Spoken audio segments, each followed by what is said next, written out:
All right, let's go ahead and get this started. Welcome to the Lunchtime Learning with Dr. Juanita Simmons and MJJA's stopRED. If you will be requesting CLE credit, I will put the course code in the chat. It's 769390. Feel free to ask questions throughout the presentation by use of the chat or just by taking yourself off mute. This is a very casual session. Please mute yourself unless you're speaking. Feel free to turn your cameras on though. Please take the survey at the end of the session. It's vital for our grant funding and to make improvements. This recording, along with other past sessions, will be available on stopred.org, probably early next week. And I want to take the time to thank our funding source. Funds are made available for this project through the Missouri Department of Public Safety and the Missouri Juvenile Justice Advisory Group from funding provided by the um, U.S. Department of Justice, Office of Juvenile Justice and Delinquency Prevention. And with that, I'm going to turn it over to the one and only Dr. Juanita Simmons. Good afternoon to everyone, and welcome to the MJJA Lunchtime. We're excited that you have joined us today, and we thought we would take the focus of looking at things that unite us as Americans and what is or what might be or should be our social responsibility toward those celebrations and holidays that unite us. We're doing this, of course, centered around the idea that we have just had, and we're still in the midst of the celebration for Juneteenth, which took place on June 19th, and across the country, people are still celebrating. So I'd like for you to, if at all possible, I know some of you are having lunch, but I'd appreciate being able to see your faces. And I'm going to call on you and invite you into this discussion because it's all about what do we have in common as Americans. One of the reasons why we thought that we would revisit and celebrate Juneteenth in conjunction with the concept of America's social responsibility is the awareness that right now America is in a very interesting period that will probably go down in history under terms such as political violence, cultural warfare, tribalism. And so, there's a lot going on right now. From the removal of DEI, there's so much going on, the banning of textbooks, and still at the core, Americans should begin to ask the question, what is it that still unites us? And what is our responsibility socially toward these efforts to unite? Well, looking at Juneteenth, most of you by now probably know the story behind Juneteenth and the celebration. It is a federal holiday, but you know that there are a lot of discussions about this, and I'd like for us to have open floor discussions about some of these celebrations um, because I do think that Juneteenth, of all of the holidays, is one of the core responsibilities of American sociability. There are certain things that we ought to socialize around and not look at it as this group or that group, but look at it as an American celebration. And that is what social responsibility is, or known as SR, which is a framework that started with organizations. When we talked about social responsibility, it started with organizations being accountable for actions that impact society. And now the discussion in the last 10 years has moved into social responsibility as individual American responsibility of doing that which is for the greater good and for the sustainability and for the profitability and the safety of all involved. And not just, as the people used to say, my foe and no mo, not just for your own individual, but for all. And so I ask the question, should the historical events and celebration of Juneteenth be treated as one of America's social responsibilities?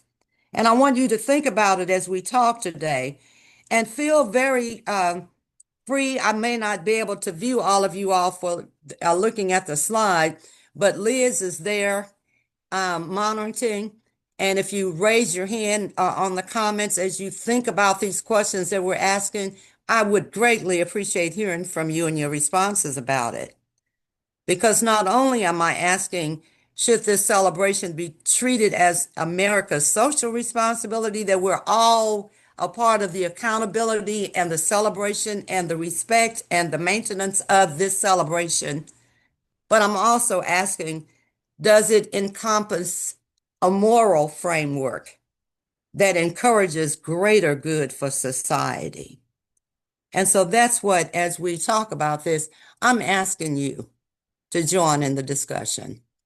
And I'm looking at some of your faces right now. I'm seeing, before I really get into it deeply, I'm seeing some head knobs going on. Erica, what's your thinking going on there?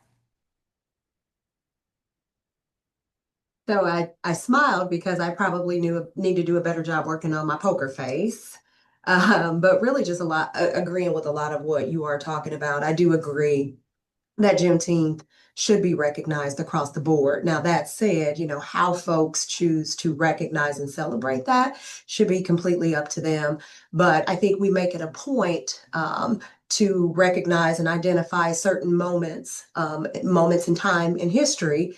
And so, specific to other things, why would we not include Juneteenth as part of that? So, yeah, that's just my thoughts off the cuff. Like I said, just agreeing with a lot of what you're talking about. Just really thinking about, there's other recognition and other celebrations. Why wouldn't we include Juneteenth as part of that as well? So that's what's on my mind. Thank I'm you. glad that you shared that, Erica. Thank you. Any other thoughts with that? Mark, what do you have any thoughts with that and about the questions that we've asked or any of this part? Mark Finger, what's your thinking going on there?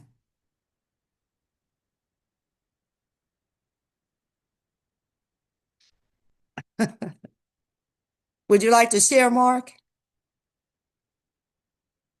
You're mute. You're off of the speaker. Can you want me to come back to you, Mark, or can you hear me? He's put something in the chat. Let's see. I like the way that you Oh, were framing this issue in a way that unifies us all as Americans rather than dividing us on the basis of differences. I agree that we should recognize different voices and needs in our community by supporting and encouraging all people, whatever their ethnicity and culture, to promote their own value and self-worth in a way that, and then he just said, I am having trouble with audio. oh, okay. Thank you for sharing that and putting it in, Mark. I could see that you were trying to get your audio working, and I appreciate the fact that you did put that in. There was some rich information, and it kind of piggybacks again off of what Erica was saying. Any other thoughts and comments? Okay, well, we're going to move on a little bit and just tell you about it.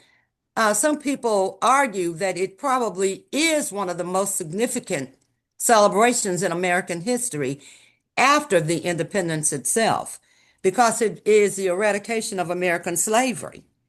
And when we look at that across the country, as Erica is saying, different people choose different ways to celebrate it. I'm from Texas, and I have been to Galveston, where this was birthed. And I have seen the memorials and the history that's there, as well as experiencing the aftermath of it throughout Texas. And then I have attended national celebrations, Albuquerque, Mexico. I've been to Colorado. I have been to Juneteenth celebrations into several cities across the country. And it was amazing to me to see black rodeos in Houston, parades that I saw in Albuquerque, concerts that I saw in other places, spirituals, where they went back and revisited the spirituals that were sung around this time.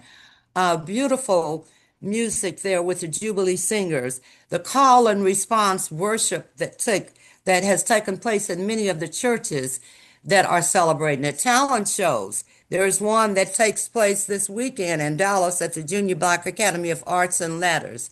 Speech narrations and competitions, poetry, fish fries, family reunions, blog gatherings. And of all of them, it's about Texas and this celebration that took place. And about the celebration, it took place on June 19th, 1865, but it was more than 2 months after the Civil War had ended, and 2.5 years now after the Emancipation Proclamation, where freed enslaved people in the states that were rebellion. Union soldiers arrived in Texas to tell 250,000 enslaved people that they were free. They didn't know it. Now, Texas was one of the Confederate states, and where they just felt like it's our state, our local, rather than federal decisions that we will make, and we'll just keep on doing what we're doing. And so they didn't tell their and release the enslaved people. They did not know, so they continued on into slavery. And then some of the states that were not Confederate states, when they knew what was taking place in Texas, many of them traveled and moved their enslaved people there into Texas. And so that swelled the populations of enslaved people there who had no idea that they had actually been free. So those enslaver states forcibly moving more than, as I said, people from other areas, 150,000 enslaved people to Texas. And that took place in like a 2.5 year period, just moving them, just from, to keep from losing them. And the story said that in some of the places where they feared losing their enslaved so-called properties, some of the people, rather than to give them up or who could not afford to travel, some of them just actually slaughtered them. And we have cases of that happen in some of the states, and I encourage you to look at this. But from Texas to Mississippi, it says, quote, one person said, we was free and didn't know it after the June 19th announcement turned us loose in the world without a penny. And so this information came from the research that was at the Equal Justice Initiative, if you all are familiar with that organization.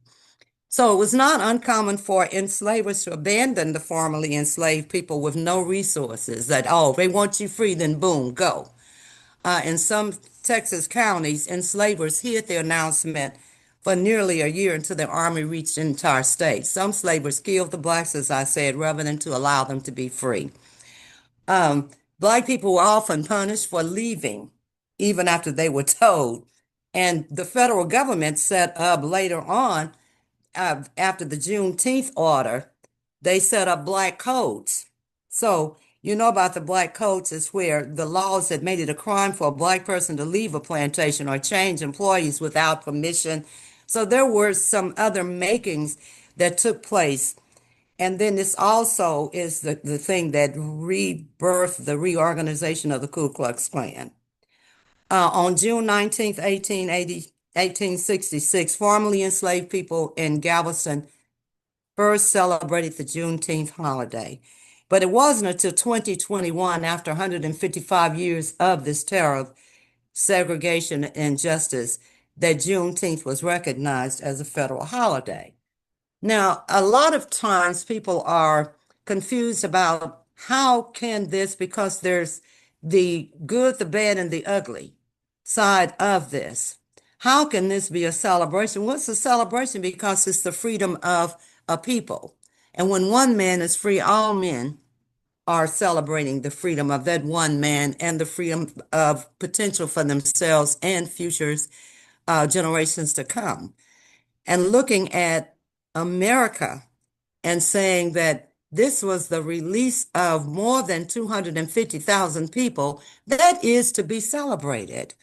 And although we look at our history and some of the areas, as I was saying, may not be beautiful, but we celebrate this and say that this was the time with the freedom of man and for us to move toward what from the very beginning we said we were going to be a democratic nation. At this point, I would open the floor again because I've said quite a bit and I've read quickly through the history, and I want to hear from some of you. Some of you are thinking, that I have not heard from. If you'll raise your mic or put it in the chat. I see some new names and people. Katrina Franklin, you have something you'd like to share, please?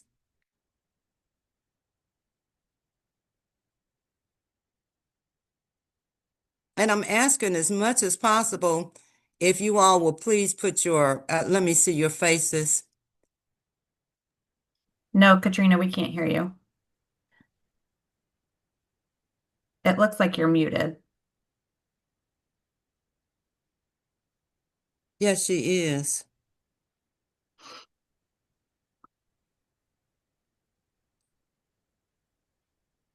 We might have Uh, to get back to her. yeah, we'll probably come back to her. Then Tina Medina, is Tina there?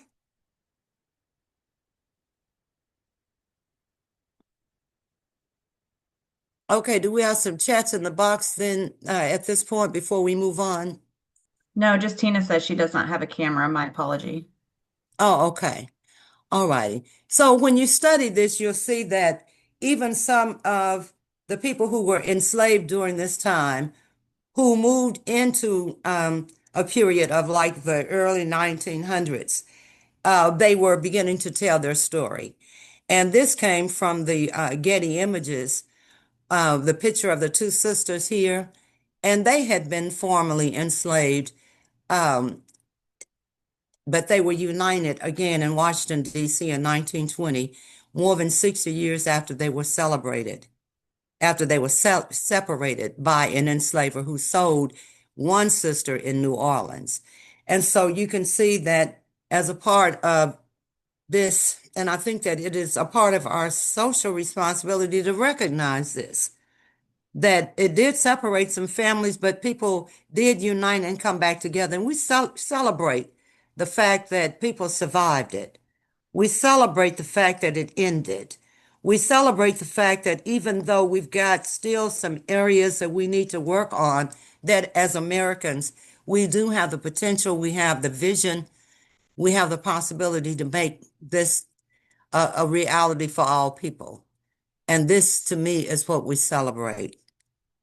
Um, Now, one of the biggest Juneteenth celebrations was that took place after um, George Floyd, because it woke up and it allowed a lot of people to see what they had been too busy to pay attention to, or things that they just ignored in the past. And this is, again, a part of that social responsibility. What responsibility do we have toward each other to recognize each other's pain and suffering? We do a lot with children who have been traumatized. We do, excuse me, a lot with children with cognitive disabilities. How do we stop with all of these various populations that we deal with and take a responsibility toward them, toward looking at their needs and educating ourselves about them? That is a part of social responsibility that every American should have. Excuse me. So these celebrations attracted people, but more people were aware of it after the murder of Floyd, because that went on an international part. And then it became a national Juneteenth observation that was formed as a foundation in 45 states. The District of Columbia um, passed in 2017 legislation that officially recognized the holiday.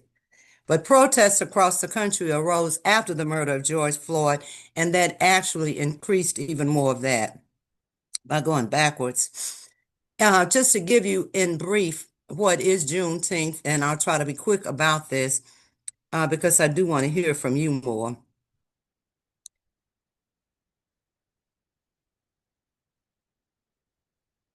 Trying to erase it. Okay. Juneteenth is a 160-year holiday, and it's about the emancipation of African Americans from slavery in the United States. We need to all be aware of that and not try to hide that or wash it down the drain. It was there, it happened. And it does not honor the signing of the Emancipation Proclamation or the end of the Civil War. Sometimes people mix that up. It came into effect, actually, of the proclamation in January of 1863, where all people were declared as freed. People in Confederate states, though, were free if the Union won the war, as far as they were concerned. With this one document, which was barely 700 words in length, the legal status of 4 million slaves in the Confederacy was changed. Now we ask, why is this an American holiday? First, we're talking about 250,000 who were held back, who didn't know about it, who were freed.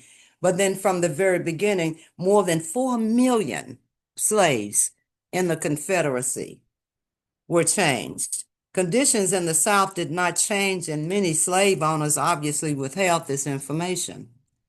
So we looked at it, as I said, in Texas, 250,000, but then the Union General Granger, and they had his great granddaughter on on a show interviewing with a great grandchild of one of the people who had been enslaved in Texas. And they were in Galveston. This was just days ago. And they were interviewing the two and talking about this from the historical perspective of even descendants of Granger, who was the one who went and announced and caused this in Galveston, the information to be released. And then the great granddaughter of one of the enslaved people who had been released, and how together they talked about the historical importance of this and what it's like to be an American concern and preserving this and saying that we together can do this and move forward to a better cause for all. But anyway, this happened on June 19th, 1865, when Granger went down and announced that President Abraham Lincoln had issued a proclamation that freed them. They had not heard, they didn't know. The information was kept from them. There remain varying accounts, and still today, when you read this, you'll see various different accounts why the news did not reach Texas. Different stories that say why, and some say it was intentionally kept this way because of the profit, and it allowed other states to come in.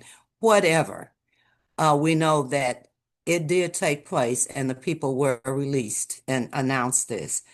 Robert E. Lee finally surrendered to the Union, and they would not have enforced Lincoln's proclamation.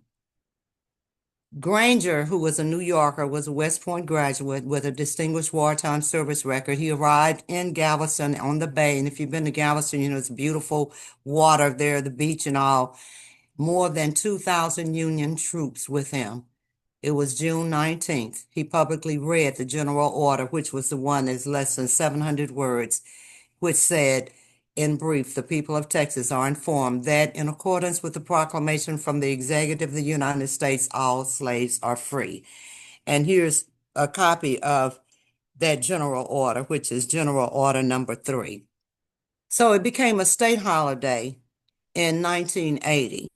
We always observed it even as a child before 1980 in Texas because we had rodeos and we had programs in the community, in the schools, and people had speeches.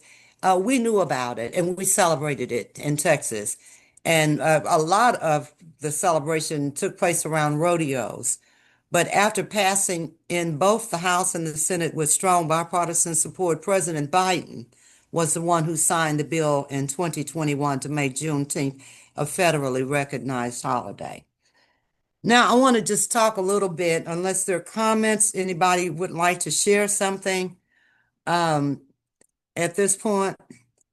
I wanted to just elaborate a little bit on the social responsibility of American traditions. I think that it is very important for any group of people to have their own unified celebrations because the celebrations mark the history. Without the federal celebration here of Juneteenth, people would probably not even know about the history. without some of the other national celebrations we have, people may not stop to even study the independence, July 4th, or Martin Luther King's birthday, or President's birthday. So the traditions that we establish around these holidays are very important for keeping the culture, for keeping the history, and for the longevity of the story, for keeping the story alive. So the connection of social responsibility is just a framework where individuals and organizations to act for the greater good of the whole society. It is not being socially responsible when subgroups, we call them tribalism, only celebrate and only do and only preserve and only respect that which is about their own little group. In the essence of what we call ourselves as Americans, that would be considered non-American. That if it's not this, then it's not mine. And I'm not going to celebrate it. I'm not going to have anything to do with it. I want to see it die. Which is kind of like, something that you would see in premature childish behavior. That's anti-social responsibility.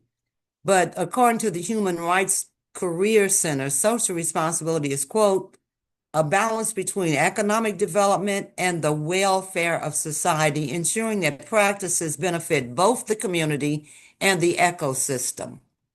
About all of us. The most important thing about this is that it emphasizes accountability for actions that impact society. Emphasizes accountability for actions that impact society. So we've got to be accountable, or this makes us look at when we are not doing those things to preserve society and to be safe for everyone and to make America the safe place and to unite as Americans, then if we're not being accountable for that, then we should be very careful because our behavior is impacting things. Engaging in national celebrations is an American social responsibility. And many people can argue for it or against it, but it is an American social responsibility because if no one celebrated the 4th of July year after year, then what would happen to the history of it? What would happen to the awareness of it? How would new generations actually know the importance of that? And so this is a national celebration that helps us to hold on to a tradition. Ma'am, can you hear me? Yes, I kind of liked your last point about tribalism and how social responsibility actually is supposed to work to promote the common good. And I just wanted to make one comment about that. sure, please do. You said something like accountability for actions that promote improved social outcomes, something like that. And Mhm. what I thought about when you said that, because I'm dealing with some stuff like this in my own life, is that belief or a vision that people have that unifies them, it dries up and disappears without action. If you have, you can, if people don't take action on it, they don't actually believe it and they'll forget it. Mhm. That's all I'd say. Absolutely. Is that Mark? Yeah. Okay, I'm glad you got your audio fixed. Absolutely. And that is a part of social responsibility, that we keep it alive, we keep it going. Now, it doesn't mean that on all things we agree. We don't always all agree on everything. Like you've got some people with this thing about Columbus Day because they said that, Columbus actually discovered America, whatever. But it exists and it's there and it's in our books. Um, and we continue to teach that, but also we teach the side of let's research this and see what are some of the other views to this also. So we don't just try to destroy a thing or kill it, but we leave it open for investigation. We leave it open for inquiry because that also should be a part of our culture. I thank you for sharing that, Mark. Any other comments? So it has been for many, many years, and this is a picture that was taken in 1913 in Corpus Christi, Texas. It has been a celebration for many, many years. And what was funny to me is, and as you look across the world, across the nation, you see that there are celebrations going on. I don't know if you have heard Black Parade by Beyonce. But she tells a story about Juneteenth, and you know she's a Texan. She tells a story in her song about Juneteenth, and I don't know if I got the sound where it can come on. Probably not. Check your website on Wix. Hey, where? Can you hear this? Can you hear the music?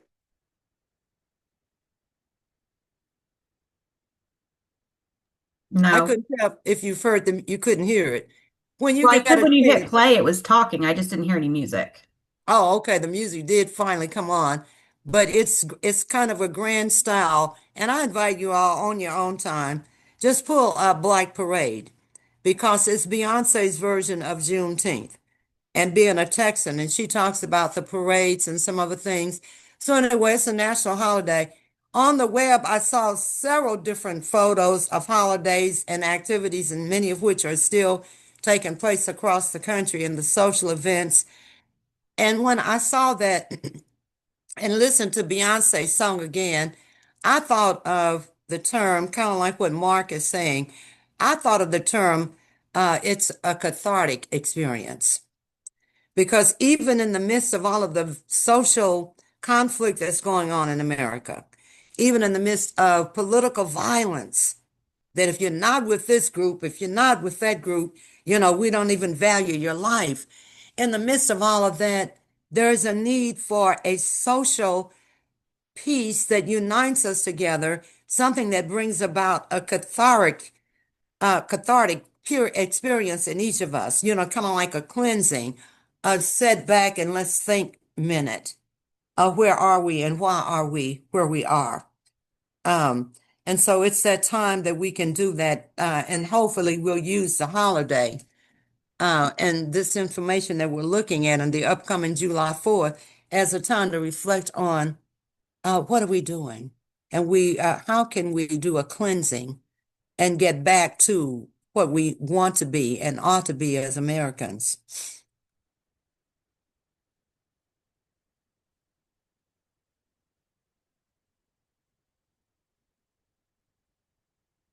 And looking at again about social responsibility, know that although it has been a corporate term, we're now bringing it to, and I would love to hear more conversations about us doing this as individuals in society.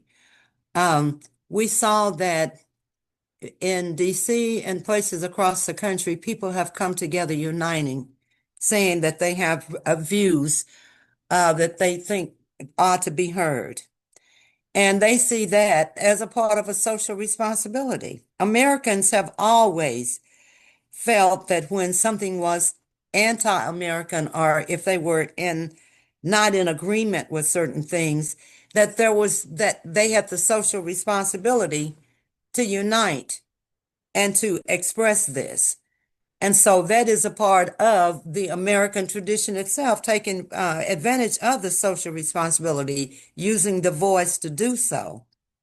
Um, there are a lot of definitions about this, but the core is the idea that it's a common experience that we would have about sustaining ourselves and our future, whether it's through uniting in sharing voice on things that need to be voiced out or through our celebrations, but we are socially responsible for trying to make America a place for all people. The story behind this, and some of you may have seen Opal Lee, she's from Fort Worth, Texas, although she was born in Marshall, Texas, how this came about as a federal holiday is because she would do the 2.5 mile march, trying to get recognition on this. And the 2.5 miles represented the 2.5 years that people did not know that they had been freed. And so Opal Lee is considered the mother of this becoming federally legislated. And it just happened that this happened on the 19th of June, and this is when she would do her walk, and she did her walk the other day. At her age, she's still walking the 2.5 years, 2.5 miles for the 2.5 years. But her house had been burned, and it just happened that her house as a child was burned on June 19th. 500 white rioters vandalized and burned her home in Fort Worth, and she was a child at the time. And so she said the fact that it happened on the 19th of June has spurred her to begin to understand more about Juneteenth. Why would they come and burn up her house as a child on Juneteenth? And it was in rebellion against Juneteenth. But as a child, she didn't understand or know that. And so it caused her to go back and research it and look at it. And then years later in 2024, to be able to get the ear of the president to have this legislated. And then also she received the Medal of Freedom, the Presidential Medal of Freedom. So that's Opal Lee and the work that she has done with her 2.5 mile walk and getting this. This is not necessarily related, but in a way, I just kind of want you to know that after 250,000 additional enslaved people were freed, that many of them wanted the experience of banking, and there were a few banks, the Freedmen's Savings Bank, that opened up in 1865 so that they could be able to work and save their money. And it just happened that they controlled over $3 million from 61,000 Black depositors at the time. And by 1874, not even a good 11 years later, they had wiped out, the managers had wiped out all the deposits and the banks collapsed. But they never received or never returned the money to those individuals. Now, I share that because that is associated with the Juneteenth, because one of the things that came out of that was the opportunity for people of color who had been enslaved to bank. Yet it was also a way of explaining to you when we talk about generational wealth and the lack of generational wealth. If you look back over history, and then you can see that each time there was an attempt to have generational wealth, how different things happened. And so that's just something else for us to think about with that. So what do I say to organizations about not just this, but about social responsibility?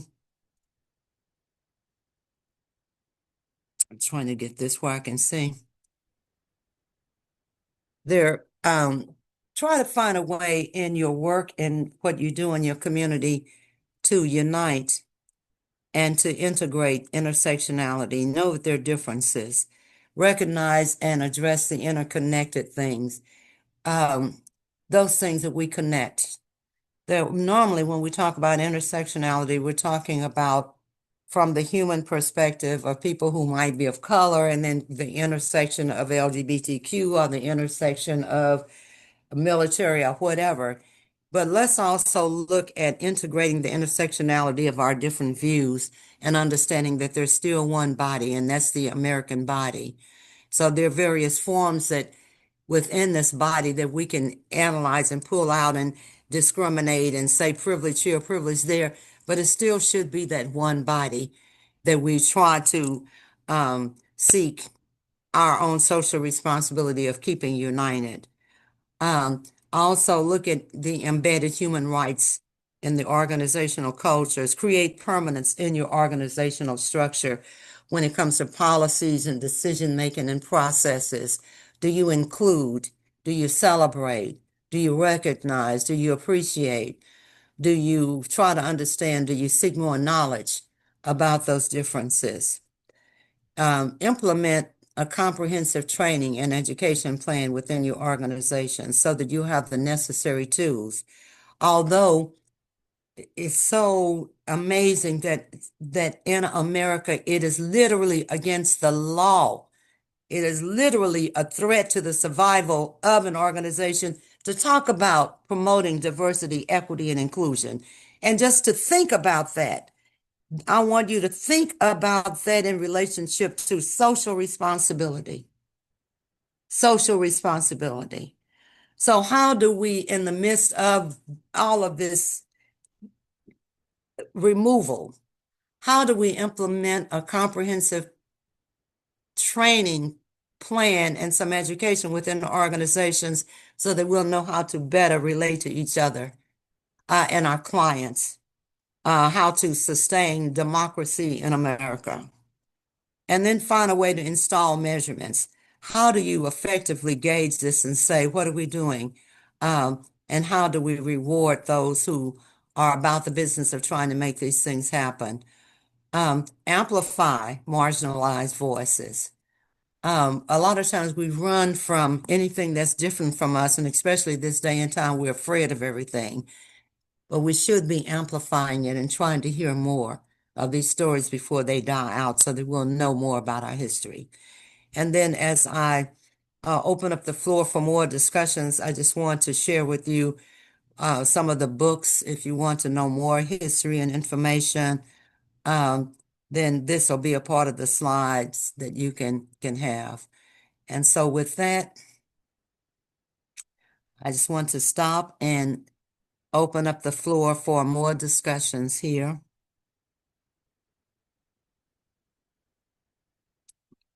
And to see if we have any chats in the box. We got 11 chats going on. Have we seen all of them? Yes, We've seen all of the chats? other than Mr. Smith said no, Dr. John Henrik Clark or Clark. Chancellor Williams. Dr. John Henry Clark is what? Or Chancellor Williams, book options. Okay, he said no to them or what? Is he adding John Henry Clark to the list? I'm not sure. Okay. Do I have to? Oh, okay. I didn't know if I could talk to me. Yeah, no, Yeah, I saw the book please. options that you had up there, Queen Mother Simmons. I appreciate you sharing with us here, but I didn't notice any have any John Henry Clark or Chancellor Williams who, at least within our culture, reverence them and put them in high regard as historical authorities. Mhm. Absolutely. I have quite a few of the books of John Henrik Clark and Chancellor Williams and Sheikh Anta Diop. We call him Diop, but Diop. I've studied in Senegal and went to the university there, Diop's University. We say Diop, but he's another one. Thank you for adding those to that list, and we encourage you. And James Baldwin, there's several others. The list goes on, but it's important that we study and recognize our history. And Matthew, I appreciate you adding that to the list. Any other comments that you might have, Matthew, while we've got you here? Thoughts about the celebration? Let's hear what's going on with you.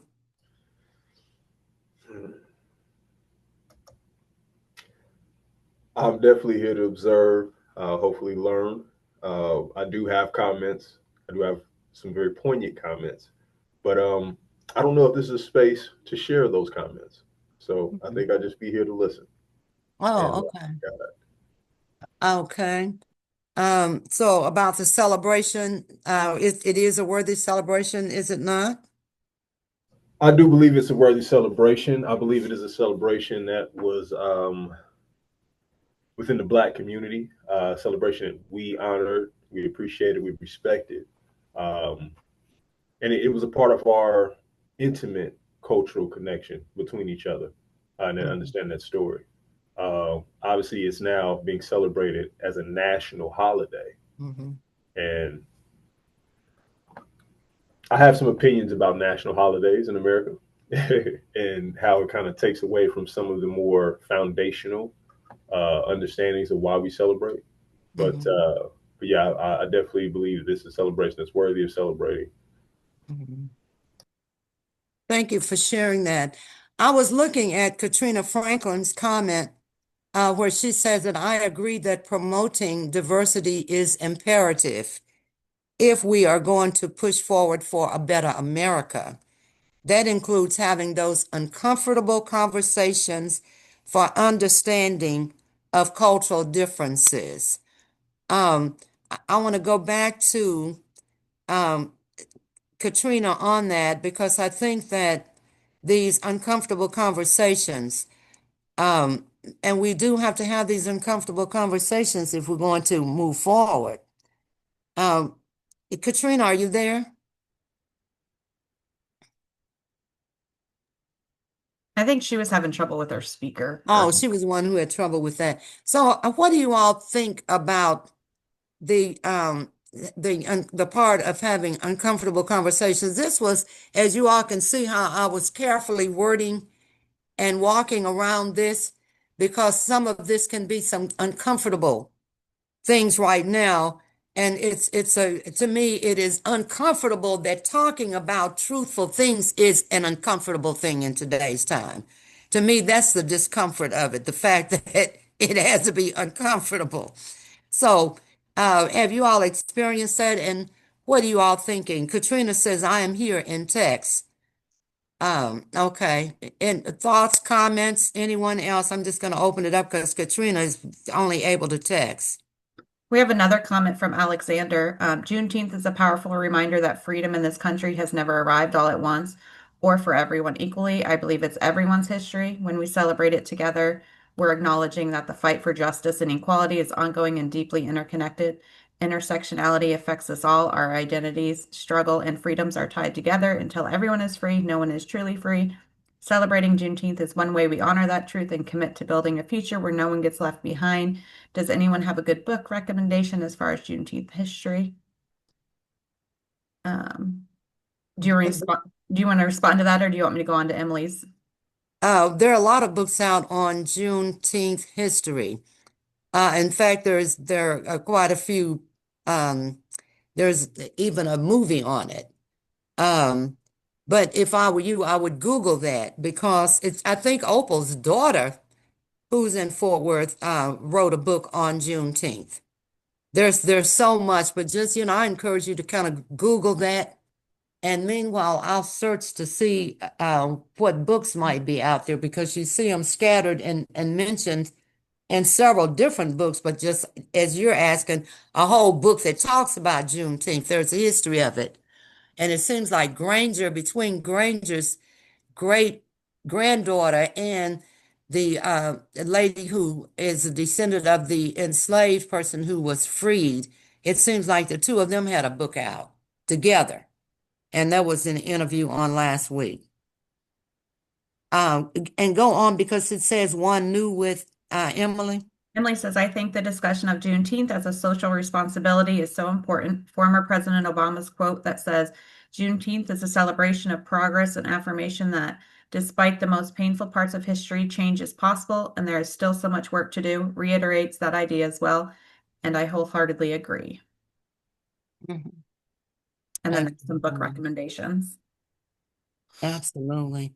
What does that mean when it says too new? It's just telling you there's new messages down below if you scroll down.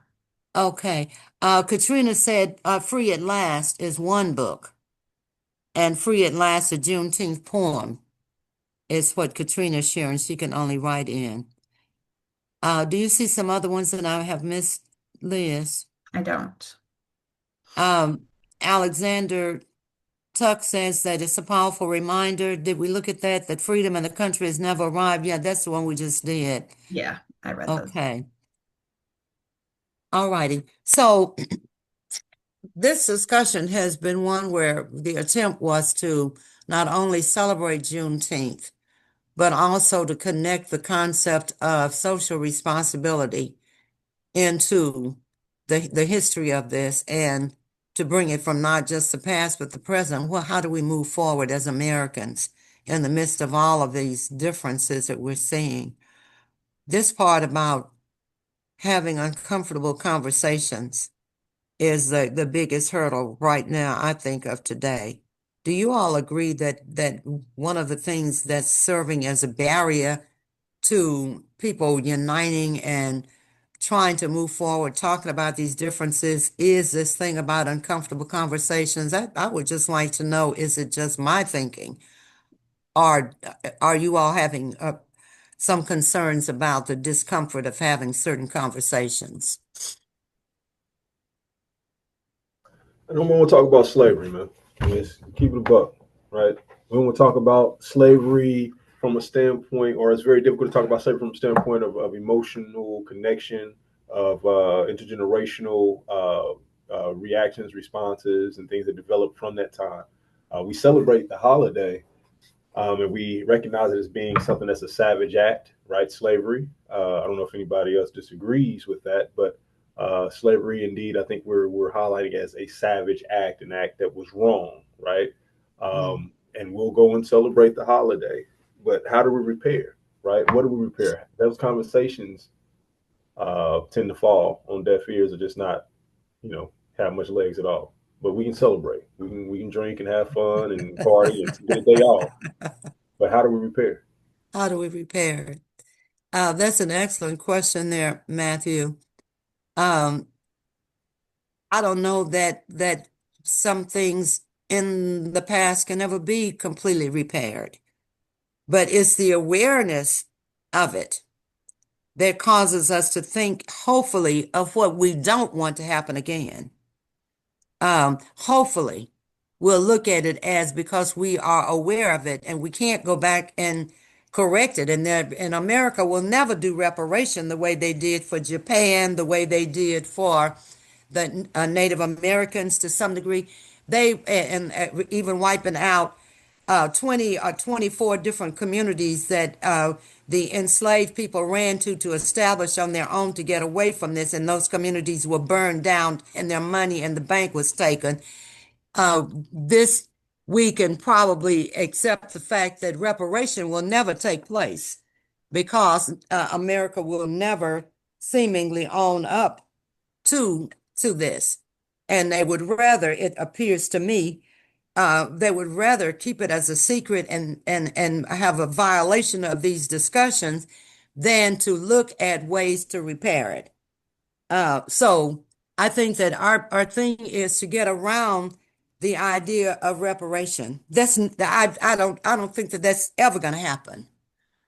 And you can name 4 different major groups in America that received reparation, but reparation will not take place. I don't believe, at least not in my time. I don't know that it'll ever happen. They would rather wipe out their history and pretend that it did not happen than to try to repair it. Now, what is the responsibility if we take the social responsibility to at least be aware and to say together of all people, of all religions, of all races, all generations to say we will never let this happen again and move forward. One reason why we know that reparation will never take place is that there's never been a true acknowledgement nor an apology. The only apology that has taken place was done by the priest, and he was criticized for doing it. So, and we've just got to come to the realization and the understanding of that. So my concern then is what happens with our young people. I think that it is critically important that our young people know, all young people know the stories, and that they together will want to move forward to carve a better place, a better space for all of the faces, for all of the Adams and Eves and the countless generations, that they together.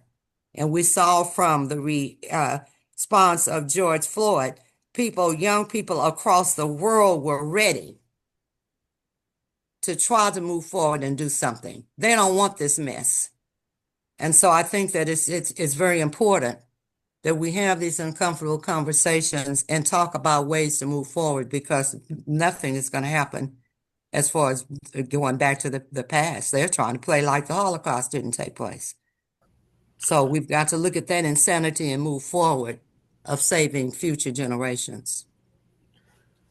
I respect that, Queen Mother Simmons.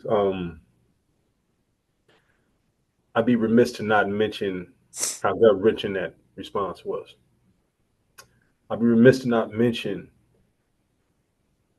why would I, if that is indeed the truth, and there is no need to think about repairing this because it won't happen, then why do I continue to join? What would convince me to continue to move forward if it's not going to acknowledge? Am I just supposed to ignore that? Am I just, as a young person or somebody who's just getting that, how do I deal with that? Why do I want to continue to go play for a team that's not going to recognize me?